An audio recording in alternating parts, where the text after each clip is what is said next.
report.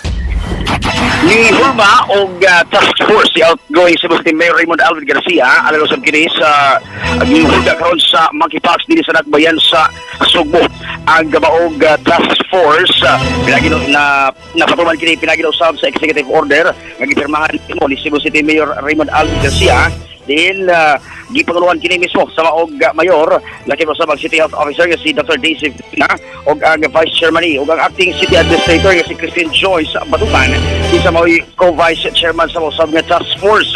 Samtang matud ni Garcia ang gamamiyo ngadto na kini sa mga department yan na kini nga gipaybaw ngadto sa mga department head sa Cebu City Hall at tuno sa katigom kagahapon adlaw gitambungan kini ni Dr. Joshua Brillantes kinsa mao ang Department of Health Continuity 7 Director na sarnosab nga ato sa mga tigom dura di ay part sa mga gituan o suspitsado ng mga kaso sa Impox di sa syudad sa Subo din ana akid karon gipailawom kini sa usa ka validation dilang hingpit sa ang tulo sa mga umong biktima hingpit na kini nga ayo samtang ang ikapat nini bago pa nagyud nga bantayan nga posible sa mga dunay kaso sa Impox samtang giklaro sab sa Department of Health sa Region 7 nga way gikinahanglan usab nga mga face mask ang mga Subuanon gumikan kay dili man kini airborne o makatakod ang monkeypox pinaagi sa hangin.